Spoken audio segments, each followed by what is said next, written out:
I will be the speaker today, and I really want to provide an overview, as Bina said, of sort of the state of play in research in the first quarter of 2023. So I'm not really going to go too deep on any of the science. Some of the researchers, AP researchers who have spoken recently have talked about their work, and others are on deck and will be speaking soon. So I don't want to steal their thunder, but I will sort of address what topic they're working on and where they fit into the research strategy. And then we'll also invite those researchers to chime in at any moment, especially when we're talking about their work, because I want this to be less of a one-way presentation and more of a conversation. So this is definitely a colloquium style, so please feel free to jump in, interrupt anytime. I do really encourage that, and if you want to use the chat, please do. I'll try to be mindful of it. Maybe Whitney will also be keeping track of the chat as well, if that's the way you want to communicate. So I want to just sort of begin by sort of, I think, maybe stating the obvious to everyone, or at least I think a good chunk of people on the call, that, you know, the AP heroes are why we fight, but they're also a sort of second inspiration. They're how we research. And I just want to kind of put out there that as sort of director of research for Project AP, that I'm constantly mindful of this switch, and in my head kind of go back and forth sort of between, you know, why we're doing this and how this research is going to connect to living and breathing people and families in the real world, but also be mindful that to do so, we're going to have to sort of treat everyone as a living laboratory. And that starts with data collection, biosample collection. We'll get into that in more detail. But we also, you know, don't want to just get lost in the numbers and just get lost in the data. So, you know, apologize if this doesn't need repeating, but I like to just sort of always remind folks that, at least for the researchers, we're always constantly going back and forth between these two states. So again, another just a reminder that, you know, Perlara is serving as Project AP's distributed research team. It's kind of a new way of doing things in the nonprofit research world, where typically there's sort of a full-time or part-time staff hired. Here we have this on-demand network-based staffing model, which I think evolves with the needs of Project AP and Perlara's other clients. And so who are we, if you don't know already? So I'm obviously Ethan. I'm based out on the West Coast in Oakland, and joining me on the West Coast across the bridge is Travis Zach, who is based at UCSF and is sort of in charge of all things kind of bioinformatics. And as we kind of expand into our data, we'll help sort of parlay and communicate that and those results to the community. And we also have, as sort of our project director and involved in day-to-day project management and all those things that are required to keep the trains moving on time, is Whitney Dolan, based out in the East Coast, not maybe a few hours on Amtrak or some other mode of transportation from New York, where Bina is located, who's serving as effectively CEO. So you can reach out to us at any time, of course, and we are sort of here to serve you. And of course, we put on this roundtable every month. I want to start with a little bit of a survey here, but also use this as a way to organize the conversation and really, I think, drive home a key point that will be, I think, coming up, especially in conversations we have with donors and on the fundraising pitch. We really want to, I think, emphasize that Project AP is a biomedical pioneer, not just a medical pioneer. And you know, of course, AP heroes will be individual medical pioneers as well. But I really mean biomedical pioneer in the sense that doing something really important in this entire space. And so starting out as, you know, what might look like a sort of traditional patient advocacy group. And that was sort of this, you know, 2018 to 2021 period of what you could call capacity building, community building, just getting all the pieces, the players, the families, the potential researchers, getting all of those pieces in place. And that's something that a traditional, you know, patient advocacy group, you know, does. And I think the fact that Project AP is sort of not your typical patient advocacy group is proven by the point that the foundation received a RARES1 grant from CZI, from Chan Zuckerberg Initiative to assist with this capacity building. And as a result, there's an amazing foundation that kind of I walked into in the end of 2021 when kind of Pilar came on board and I came on board to sort of see Project AP through this next phase from kind of just a patient advocacy group that's saying, hey, notice me, hey, we're here, and trying to actually, find each other in the darkness.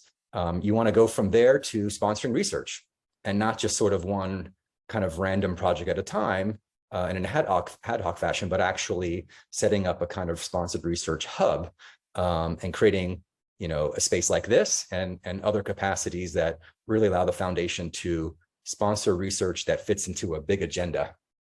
And actually interlocking agenda. And that's what I want to kind of go over. If you've read the Cure Roadmap already, the first version of it that was released last fall, that was part of the effort last year in this transition from patient advocacy group to sponsored research hub, and kind of laying out a research direction and a plan, a 2-year plan. And there was also a lot of research capacity building that had to be formalized. Getting contracts in place, sponsored research agreements with the researchers who many of whom are on the call today. We had to do all that work to get those agreements and contracts in place. So that was the bulk of 2022, and now we're entering 2023, where kind of I think the big focus point is on gathering foundational data, and you've seen some of that data presented on last month's call. From Nicoletta, from Allison, we're seeing projects start to bear fruit that were planted. Those seeds were planted, of course, last year. And some of these sort of saplings are taking longer to sprout than others, but we already have some foundational data. And we also have what I call sort of foundational know-how. So these would be things like assays, the various things that Nicoletta's lab is doing to understand what is going on with AP hero fibroblasts, and can we take advantage of some of those cellular defects to try to identify repurposing candidates. Those assays, knowing what exactly is wrong with the cell and how to measure it, that's considered know-how. So we're gathering all this data, this know-how, these assets, these things that are going to allow us to do kind of what I think all foundations wish they can do, which is sort of just drive research forward for their disease, and be able to have researchers kind of, working basically full-time, 24/7, 365 on their disease. And I think ultimately the way we can achieve that vision is by launching what we're initially kind of calling AP Labs. But basically it would be a space where research can transition from the academic sphere into sort of the more clinical translation world. And this would be sort of a lab space that Project AP could administer, hire its own scientists, set the research agenda, set the research timeline, and kind of just simply move a lot faster than. Don't just read her messages and not reply.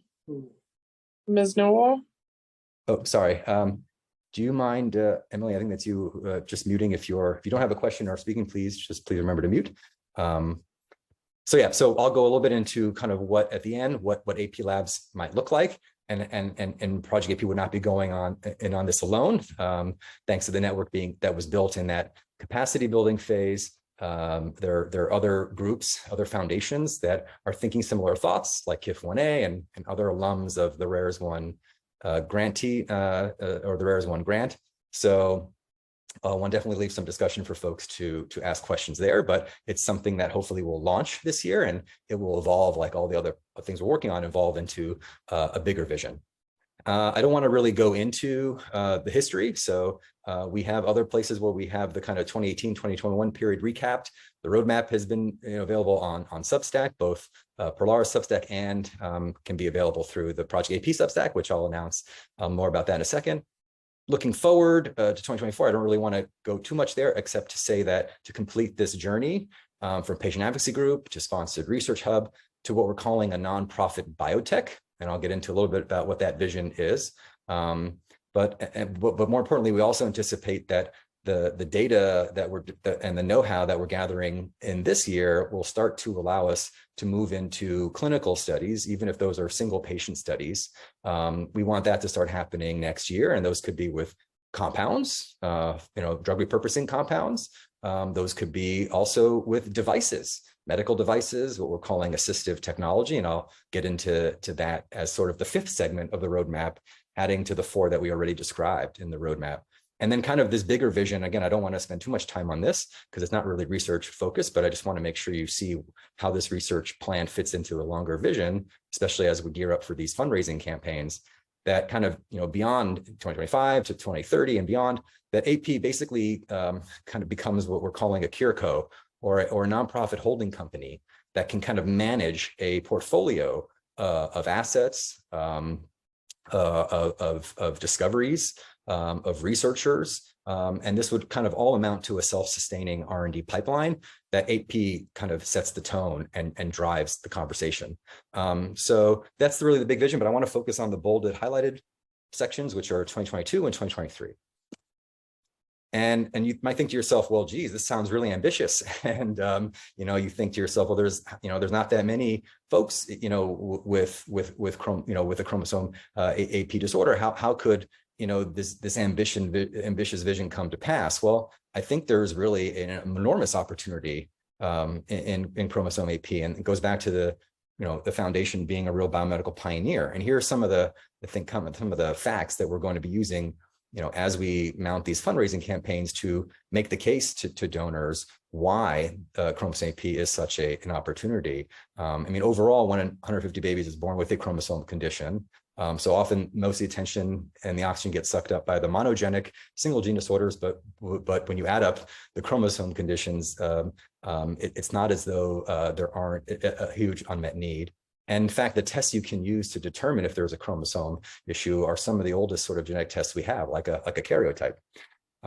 There's also, what we'll get into a little bit, this idea of aneuploidy or chromosome damage as a driver of aging and of diseases of aging, including things like cancer and neurodegeneration. That definitely is something that is much bigger than just AP. And also unique among chromosome AP heroes is that you sort of see all types of aneuploidy, deletions, duplications, rearrangements.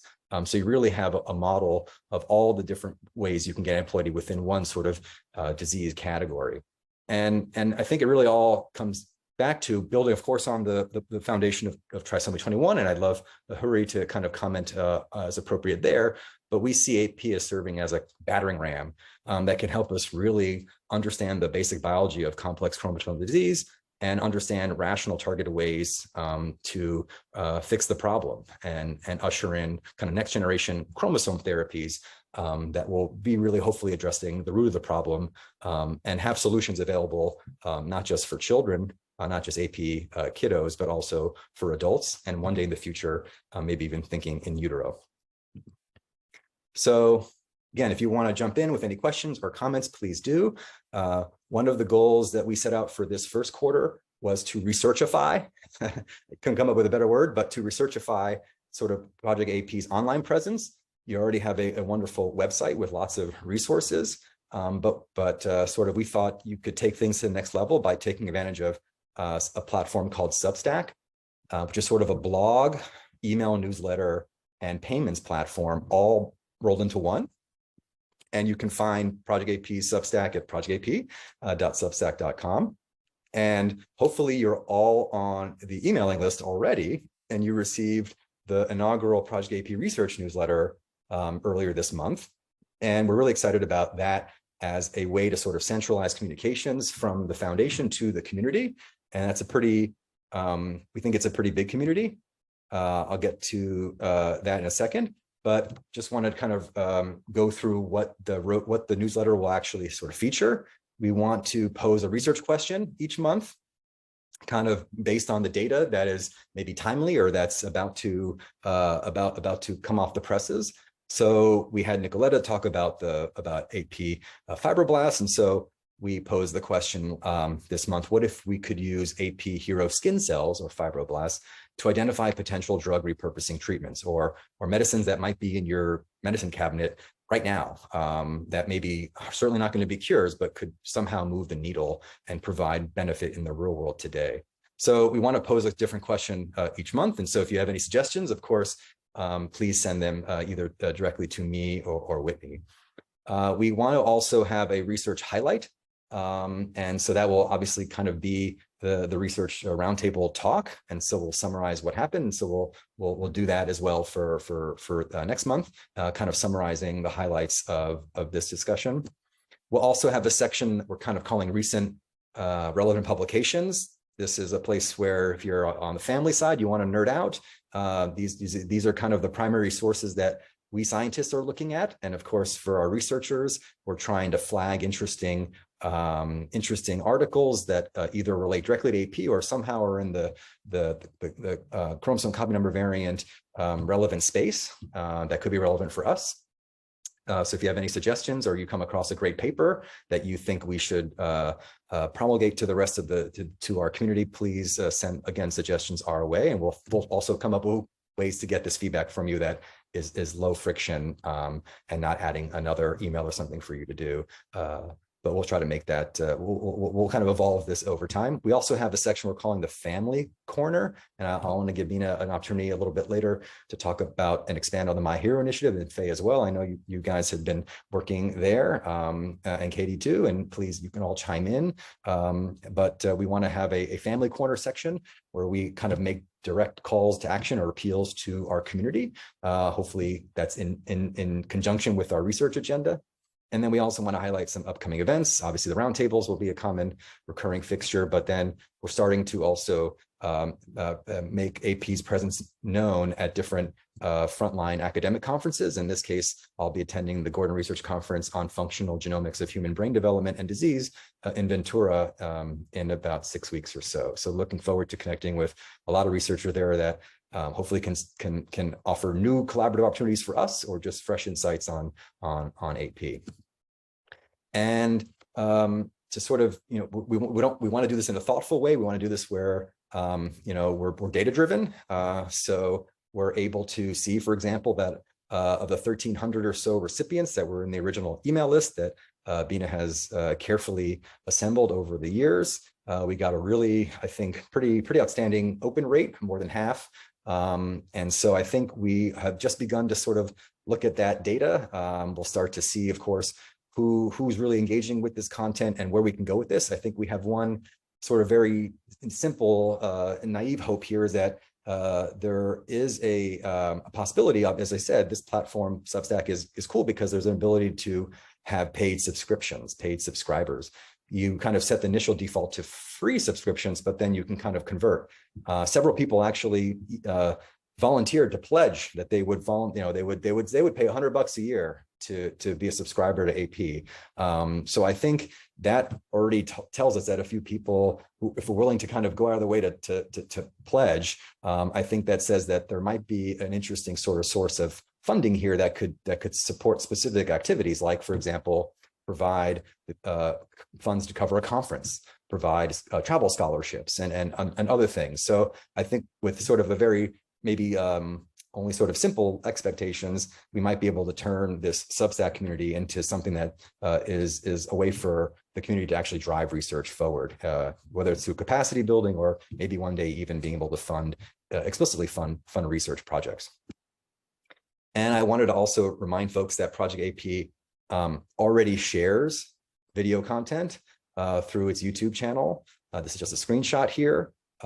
So some of these are going back a while. Some of them needs more views, frankly, but that's also on us to start to push out this material because it's putting a lot of, it's sort of done a lot of the talking for us in terms of, what is going on in AP and why you should matter. But we'll continue to kind of use this YouTube channel as a way to just create more opportunity and ways for either reaching out to new collaborators or to just let people know that we've been at it for a while and there's actually a lot of content and a lot of there's a lot of foundation here to build on. So I want to recognize that in that phase last year of sort of formalizing all this research capacity, we had to get under sponsored research agreements with a number of institutions. And here are the different researchers. Again, you've heard from some of them already, like Aryeh, Allison, Huri, and Nicoletta. We're going to have Stefan and Jason and Glennis on, hopefully on the calendar in the next months ahead. But this just gives you a sense of the different activities that are going on. And I'll spend kind of the remainder of the time here going at a high level describing sort of how these particular research projects fit into the overall research plan or research agenda. And I just want to also call out that there are researchers who are being sort of directly funded at the moment, but there's also researchers who are part of this wider universe of AP interested scientists. And so some of them are not funded yet. Some of them may end up becoming medical or scientific advisory board advisors in a more formal capacity. They might have been doing it so far in an ad hoc way. Obviously, I already pointed out the researchers here that are being sponsored, but we hope to grow this researcher universe partly through this platform.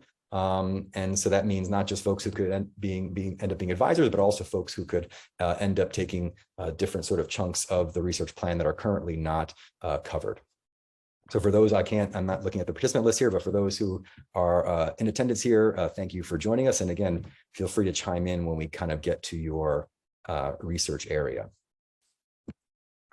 So this slide is a little bit complicated. So I want to sort of talk through it, and I'll be working on iterations of this slide because I think it's important to kind of start to see how all the different projects fit together in our mind.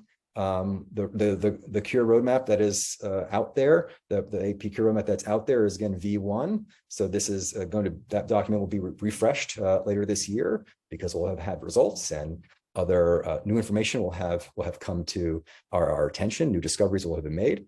But overall, we originally created the roadmap with sort of 4 segments. And I'll get to how we've added a 5th in a moment. But we initially set it out with sort of this construction of 4 segments.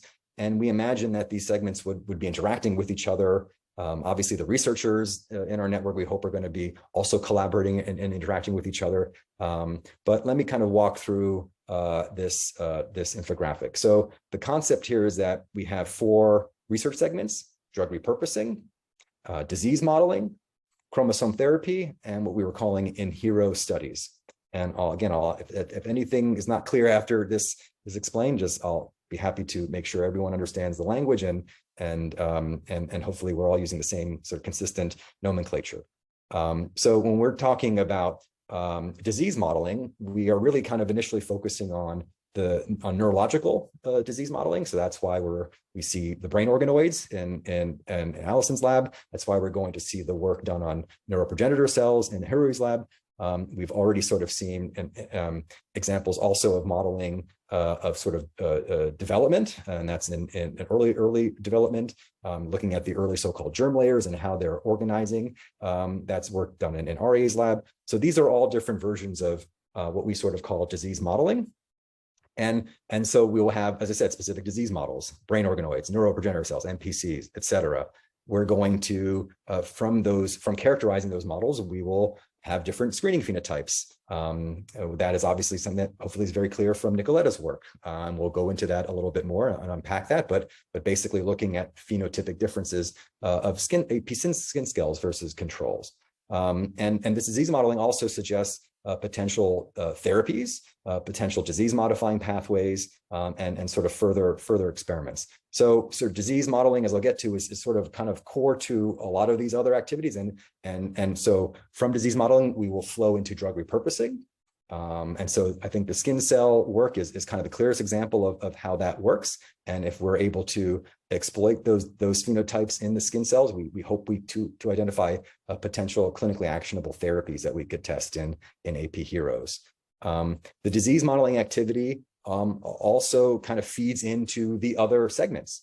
So if we kind of follow the disease modeling path from disease models to chromosome therapy, we now have the ability to make changes. Let's say initially, as Stefan will talk about, we'll be able to kind of make select changes where we can increase the expression of a particular gene or decrease expression of a particular AP gene, and we can sort of do that potentially multiple variants or multiple sites at a time. And so disease models are going to be key for us to really fully test out these nascent chromosome therapies, these nascent tools that we're building in Jason's lab to potentially see if we can restore the normal complement of chromosomes or restore disomy, so to speak, the normal arrangement, two normal chromosomes of AP. So disease modeling will flow into repurposing. The disease modeling activities will flow into chromosome therapy. Disease modeling will also flow into what we were calling in hero studies, because hopefully we'll be able to identify specific biomarkers that we can measure in blood or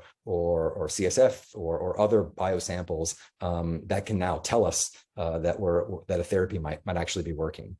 In terms of the in hero studies, they're also sort of this kind of, they flow into the other research segments. So when we're thinking about disease modeling, we are initially, looking at family trios, particular AP trios, but we are mindful that there are DELs only, dupes only. There is a majority of inversion, duplication, deletions, of course.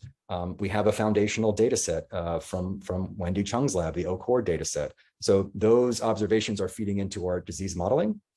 And then I would say for drug repurposing, this is really the place where we don't want to necessarily just focus on pharmacological agents. And this is why we're going to be adding a fifth track that we call assistive therapy, because there could be devices and other non-pharmacological interventions that could be just as clinically actionable and just as on a faster timeline compared to more targeted treatments. So we don't want to actually leave out those non-pharmacological interventions, but we did initially. But we kind of are going to fix that moving forward. But I wanted to also, before I kind of get into the segments, just also acknowledge here that what I showed you here, hopefully I tried to explain how these segments are interlocking.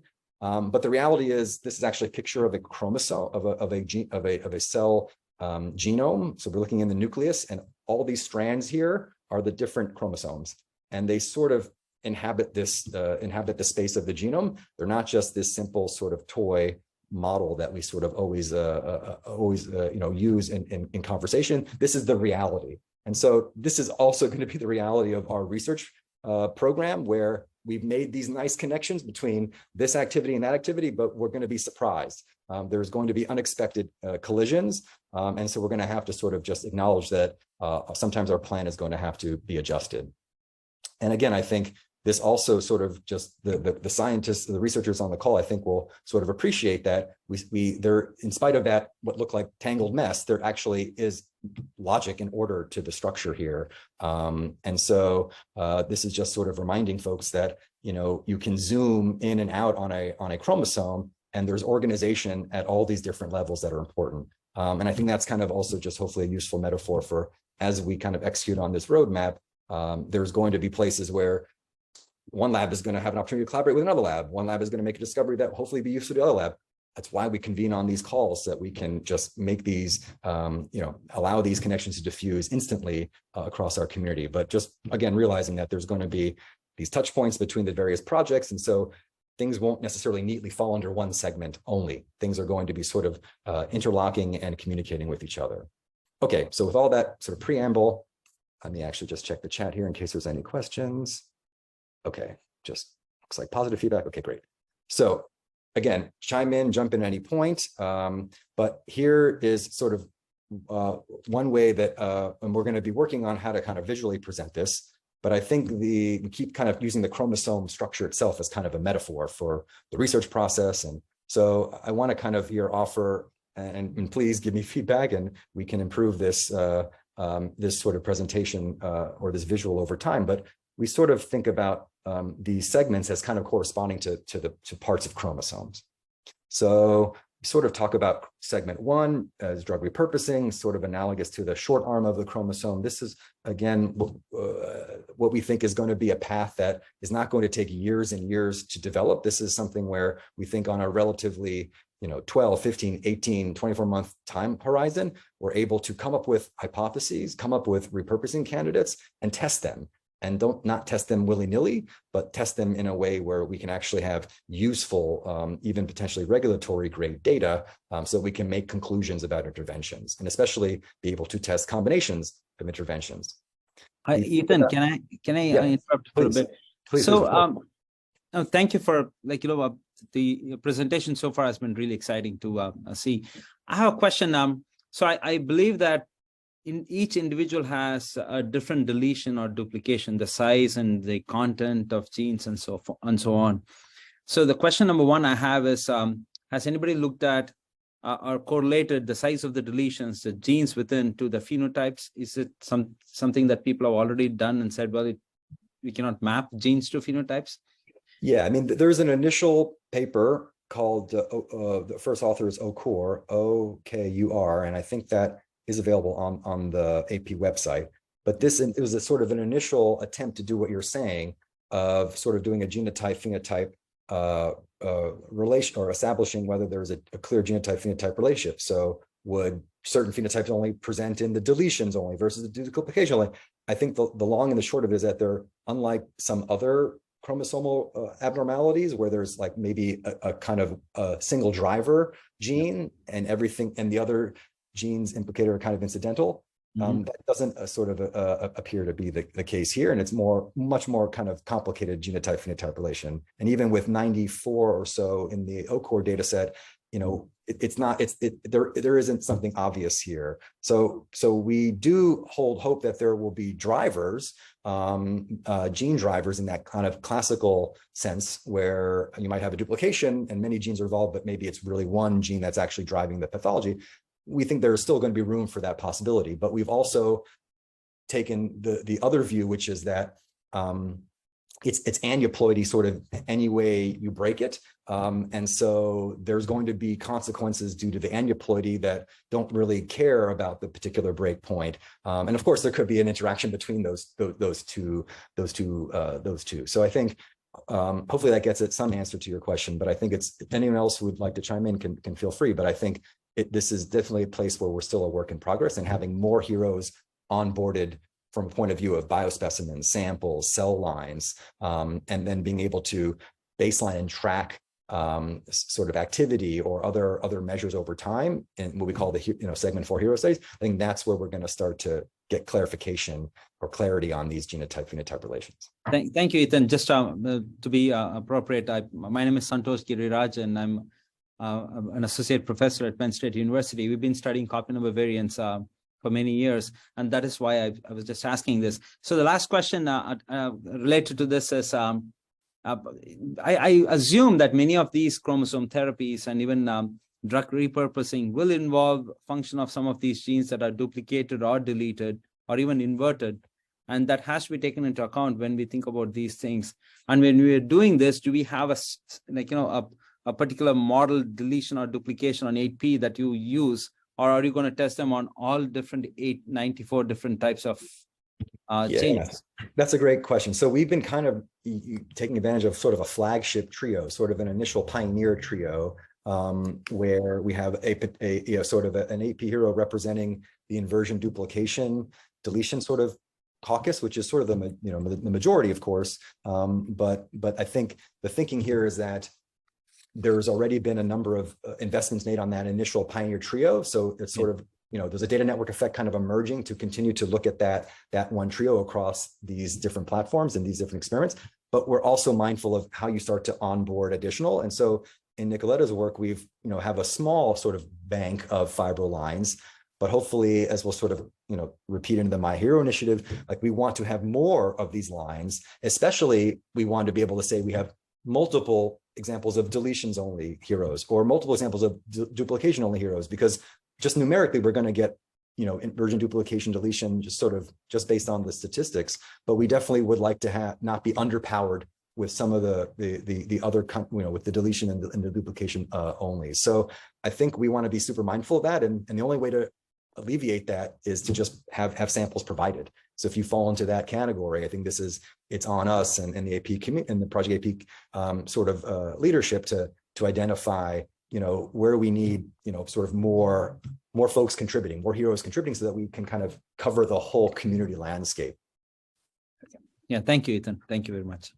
So this is great. Anyone can jump in, especially if you're not sort of a regular or you're new to this roundtable, which we love. Please do introduce yourself when you speak up. So thank you for that, Santosh. So So again, so kind of going through this analogy here where we're thinking about the different kind of structural components of a chromosome, how they kind of come together, and mapping that onto these different research activities. So we've got drug repurposing, we've got neurological disease model. We kind of analogize that neurological disease modeling kind of like to the centromere, kind of the anchor point here for a lot of the interventions we're thinking about. Certainly we care about other organ systems, certainly we care about say cancer risk, but I think those are potentially also later on in the natural history. And so in many cases, we just haven't sort of been there or haven't seen that yet. And so I think kind of the foundation of the house in many ways in terms of how we might think of interventions is around neurological disease modeling. But that again is just the beginning, and we would expand to other tissues over time. Segment 3 sort of analogized to the long arm of the chromosome. This is going to be a significant sort of hike or trek. This is going to be sort of terra incognita. This is where AP can really be a pioneer here in terms of how do we address the root cause of the problem. Drug repurposing won't address the root cause. It will kind of help you cope or compensate with the chromosome lesion. But if you really want to repair the lesion, the chromosome lesion, you have to really think about what we're kind of calling chromosome therapies. So we know about gene therapies. We know if you are missing a particular gene, we know that there are ways to deliver and replace the function of that gene and reintroduce that genomic material. But what happens if you have to do this at the scale of a chromosome? What does chromosome surgery, what does molecular surgery on a chromosome look like? And of course, CRISPR and all the sort of future generations of gene editing and chromosome editing, I think are going to say they're going to have an answer to how you would fix sort of over the kilo or megabase scale. But I think ultimately we're just planting the initial seeds on how that might happen, and how could you take a starting cell with an AP lesion chromosome, and how can you get out at the other end a disomic or normal karyotype. And there's certainly going to be multiple ways that this can happen. And so we're going to start to explore those in Jason's lab, and hopefully we'll get a preview of that work when he speaks at the roundtable in the not too distant future. Segment 4 and 5, you sort of think about, analogize here to kind of the caps, the telomeres, the ends of the chromosomes. You sort of need these to maintain the whole structural integrity as well. And you kind of think about working your way sort of out in. And so we've been talking about these in hero studies. It's really kind of a health data platform. And I think I'll give Bina a chance to sort of elaborate a little bit more when we get to this slide talking about segment 4 and what kind of activities have been done to date, and especially talk about our work with Dr. Demarest and Colorado Children's, and kind of the plans to expand from there. And then segment 5 is this new segment that we hadn't included in the first version of the roadmap. But honestly, it makes a lot of sense, especially, and I'm kind of embarrassed, I didn't really see the connection at first because I was coming from the spinal cord injury world for a brief moment there, where there was a lot of interest in augmentative devices, assisted devices, and I think it's very clear that there are many startups, and there's a lot of activity in what was called the brain-computer interface space. Now they're calling it neural interfaces, especially now with AI kind of going through this renaissance. It seems like we should take a fresh look at, are there ways that we can take advantage of some of these assistive technologies, these augmentative devices? Are there ways to sort of sandbox and pilot them using AP heroes and as sort of pioneers for these technologies? I think that's something we should be actively pursuing. And again, that would complement drug repurposing, because you might be able to combine a pharmacological agent with a medical device or augmentative device. And of course, in long term, chromosome therapy would hope to alleviate or replace the need for any of these patches or these solutions that are not fundamentally addressing the core problem. But chromosome therapies are going to take a while. How will you guarantee that you will make the changes throughout all the relevant cells of the body and it maintains over time and you don't have a cancer risk and so forth? I think there's a lot of terrain to traverse in terms of the research questions we need to answer. But there's a head of steam out there for assisted devices and this whole area of augmentation where I think you could start to apply that. And these can also be solutions that are just temporary and bridges as these more targeted therapies take longer to develop. So I want to now just kind of go through a little, again, I don't want to go too deep into any of the data because I either that has recently been covered by the speaker whose data I'm showing, or will be covered by that speaker shortly. But at a high level, if we're thinking about segment 1, drug repurposing, the goal here is to advance symptomatic treatments to the clinic. So we don't have any illusions that we're going to find cures here. We see these as bridges, as things that will address even one symptom or a few symptoms at a time, because at least it's some amount of progress that tells us that there is hope for benefit. So we have kind of multiple strategies, but I'll highlight 2 strategies that we're employing that have delivered promising initial data, but by no means are certain to result in a candidate yet. But from Dr. Nicoletta Moisoy's work, we've sort of seen that you can profile or sort of put 8P skin cells through a stress test and sort of challenge them with different growth conditions. You can peer inside them and measure, where is this compartment, where is that compartment, what is this process turned on or is that process turned off? And so we can get a high level sense that already, for example, we see cases where, like on this first pair of the first images on the top here, where you see this kind of sparse field. If you're a researcher, you'll probably recognize, look, there's just kind of these shriveled up, probably dead cells here. And here you see cells that are kind of adhering nicely, as fibroblasts should do. You see nice blue nuclear stains, and sort of you can see the cells are spread out. So the AP cells are here and look like this, and here are control cells. So we could run a screen where we try to rescue this phenotype. But this happens to be just one particular phenotype that we're measuring. This happens to be staining the ER and actually growing the cells under a high glucose condition. So it's sort of a particular stress condition, but it's a way to reveal a difference between 8P cells and control cells. Of course, we wouldn't want to we wouldn't want to assume that all of the complexity of 8P disease is captured or represented by this difference. But what we see though is that if you look at if you peer into the cell and look at something else, for example, in the bottom panel, I'm showing you a stain for lysosome. And we can see here that it looks like at steady state, there are more kind of green cells and more kind of green haze here, suggesting sort of more lysosomal activity. And that's not the case in the control cells. So you can imagine running a screen, maybe even multiplex, where in the same cells, you could be looking at both of these readouts and asking, does a molecule rescue? Because I think we're sort of treating aneuploidy as the disease mechanism here, but we want to be cautious that that this is obviously a complicated process itself, and the aneuploidy manifests in many ways, in many cellular stress states, and we can try to reverse them and hopefully try to understand, is there a set of phenotypes that, if reversed, are actually going to be interesting and potentially useful in the clinic. So it's still early days, but we will hopefully have this project be completing its analysis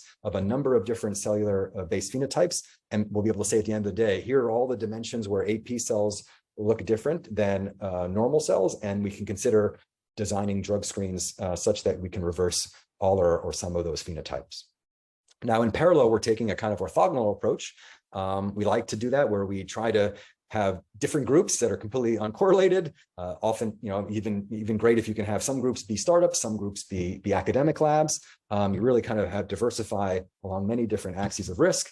But we have a collaboration going with RareBase, a startup that has developed mature excitatory neuron models. So using that initial Pioneer trio, that Pioneer AP program that I mentioned before, we have now mature excitatory neurons that have been developed for the proband, for maternal line, and I think the paternal line is still catching up, but will be completed.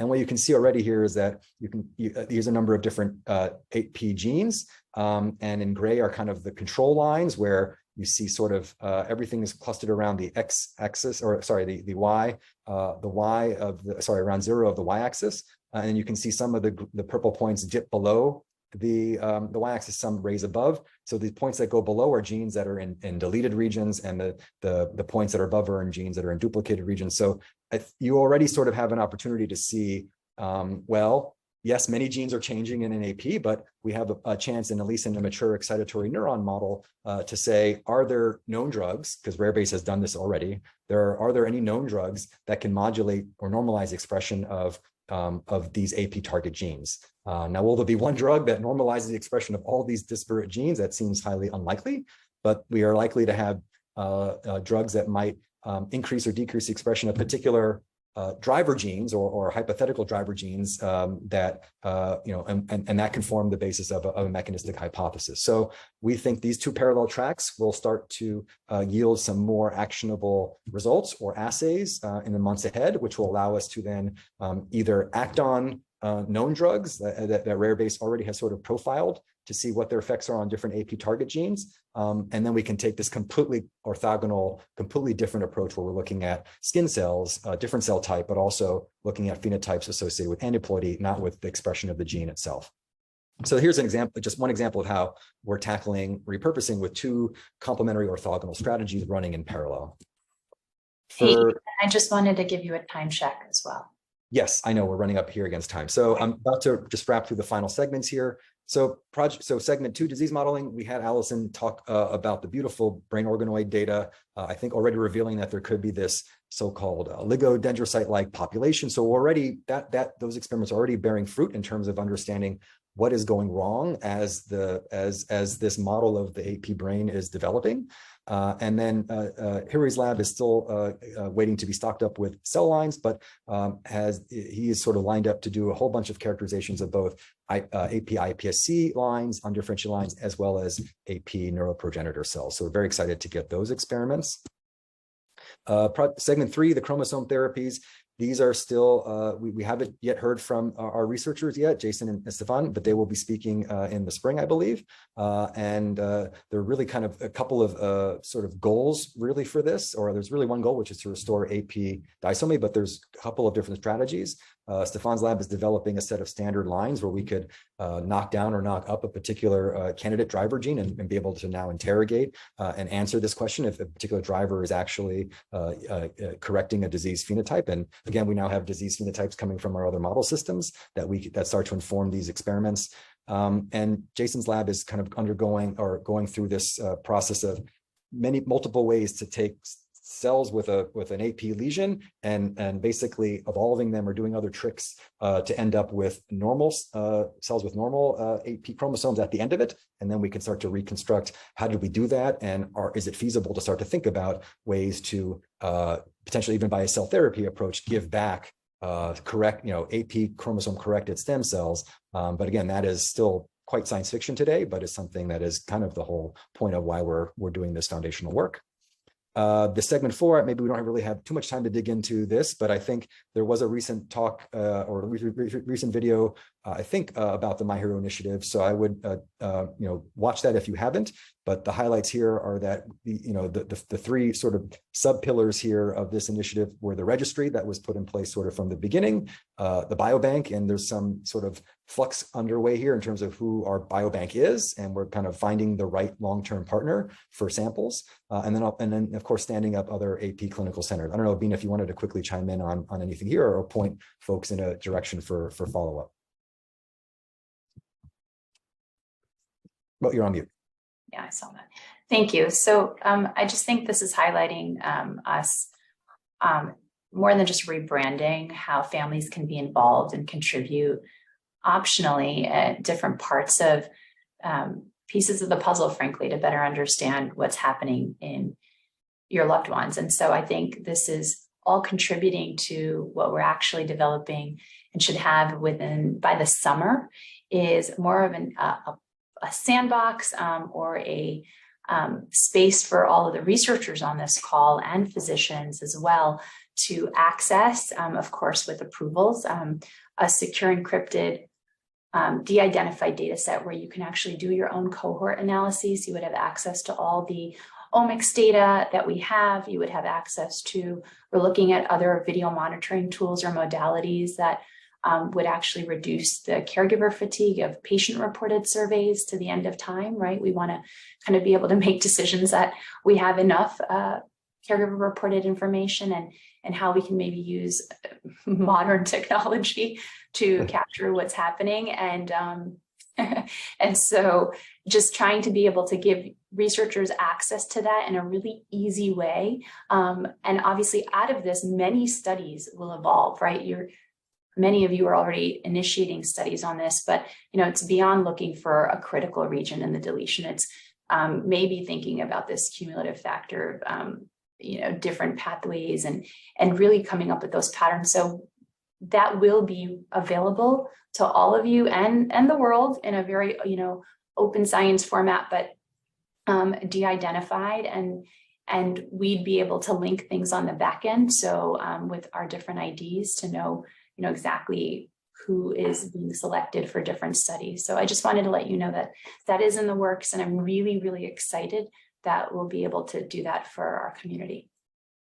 And of course, for families, here's like the most important part, and I'm a mom and I really deal with the black hole of my daughter's different clinical symptoms weekly. And so what we want to do is, from this data, as well as you contribute as a family member, that we're able to grab insights in real time, almost like on a weekly basis, and say, all of a sudden, like, this new cardiac defect is showing up. We have a couple of adults that are affected by this, and we're starting to see consistent schizophrenic behaviors, and so I just want you all to know that, like, for families as well, that'll start informing our standard of care and be able to be like an interactive patient navigator tool. So lots of goals for 2023 in this, but each of you will be able to access it in a meaningful way, and be able to really hopefully get us to achieve our goals of finding therapies.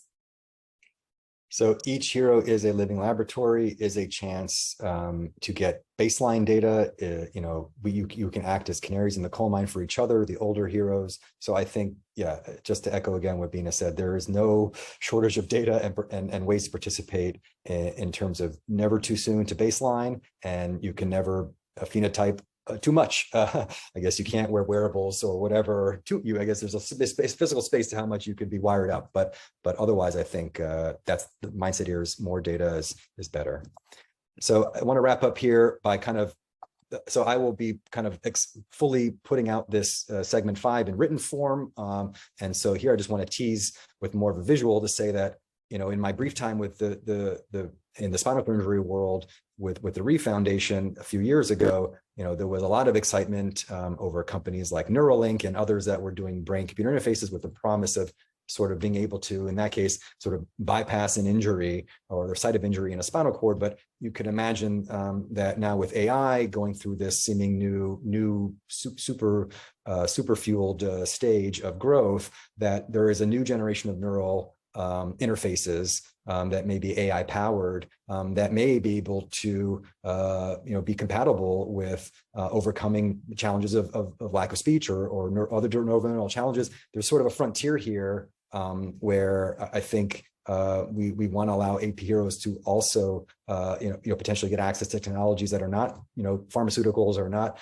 these chromosome therapies that are off in the future, but that are these sort of device-based rehabilitation, device-based augmentation that could start to actually produce change and in the real world today, and kind of create a stronger foundation on which to then try these newer interventions that will be coming from future research. So I want to end. I know Jason asked a question about the nonprofit biotech model, so I want to leave a few minutes here at the end to cover that discussion. But I want to kind of segue to that discussion here. And again, if you can stay a little bit after the hour, I'm available, but I know if people have to jump and understand. But basically, to wrap up here, what happens when we start to have a set of assays, let's say from the skin fibroblast work, or a set of markers that look promising in terms of being an endpoint in a clinical study? I think there's going to be a need for a space, a physical lab space that is independent of academia, and that isn't just sort of a contract lab that you pay someone else to do the work in, because at some point the cost and considerations of managing that research in someone else's lab, it's like you may as well just at some point hire your own people. And I think we're now in a world where we've already demonstrated, or at least Perlara has, that we can provide this distributed research team service effectively through Zoom. And what would have been, in the past, the foundation having to hire somebody either full-time or half-time sort of in person, and realizing that you're kind of overpaying, because you don't need as much of that 24/7, or you can do things in a distributed way. So Same thing is true for not just kind of the virtual aspect of managing research, but also the physical lab spaces. You can now rent on a monthly basis a bench. That's been possible now in some bioclusters in some parts of the country for over a decade, where you can go in and San Diego area or in the Boston area.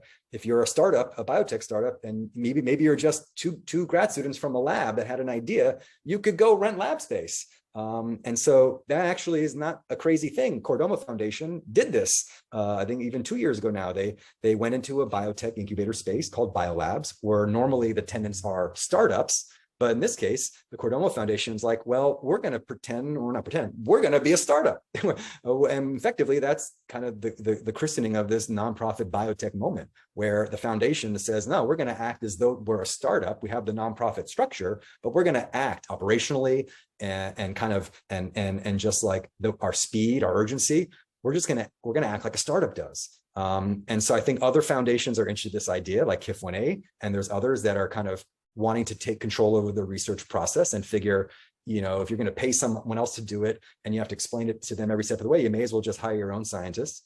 And then I think the Chan Zuckerberg initiative could provide a kind of catalytic, matching funding to say, hey, it's not just AP, it's not just KIF1A. Every one of these foundations is going to want to basically run research through this process where they can hire their own people, work on their own projects at their pace, and have all the IP and all of that unencumbered. So I think this is, AP can serve again as a pioneer, where we, could be potentially this anchor tenant and go in as a co-op with one or two other foundations and rent space from a biotech incubator space, either on the West Coast or the East Coast. We've already kind of scoped out where we might go, and start to take some of the results from our sponsored research that are much more translational oriented, like a drug screening assay, and move that into this AP Labs environment. So I know that may be provocative, and I know we're up against time here. Definitely open up for questions. If people want to hang out, please do. I don't know if, Jason, that answered your question, but hopefully that gets a little bit to this question of what do we mean by a nonprofit biotech?